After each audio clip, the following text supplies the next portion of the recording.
I can't even imagine what the suicide and homicide and just the rates of depression, and accidental deaths due to overdose are going to look like in the future. It's going to reach epidemic proportions. It's already, the statistics are already alarming, and yet nobody's sounding any alarm bells.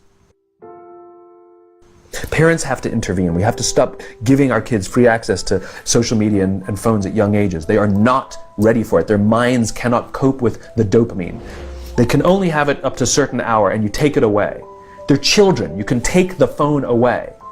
We've got to intervene as parents. But as companies, we now have to deal with the influx of kids that are coming into our companies with addiction.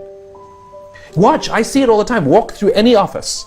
You'll see the older employees have their phones on the sides of their computers as they're working. You'll see the youngest employees have their phones face up in front of their keyboards between their arms as they're working. And this is how they work.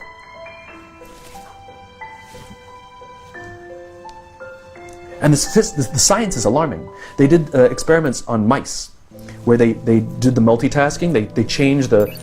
They put flashing lights to mimic going from the computer to the cell phone, the computer to the cell phone to the TV.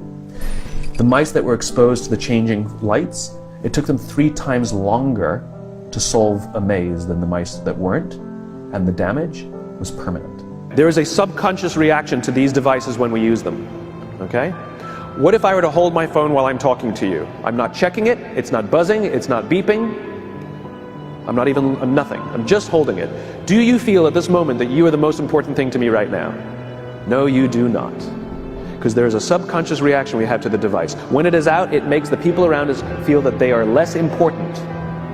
So when we're walking down the halls in our offices and somebody says, hey boss, can I ask you a question? You go, sure, what's on your mind? We've just told them they're not that important.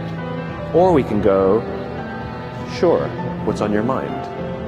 And if you don't have a pocket, find a shelf, put it on the shelf, come back and say, sure, what's on your mind?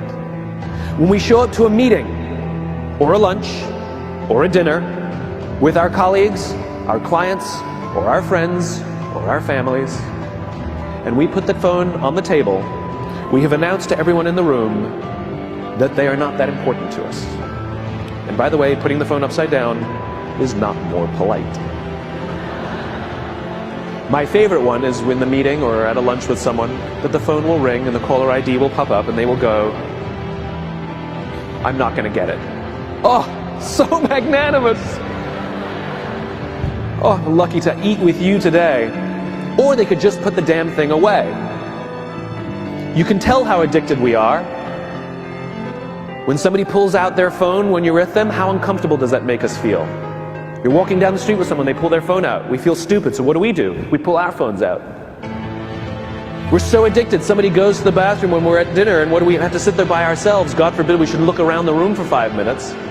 We pull our phones out. Meetings, awful. What do we do when a meeting happens, right? Everybody's sitting waiting for the meeting to start. Bob's running a few minutes late. Bob's here? Okay, start the meeting. Do you know when relationships are built? All that in between time.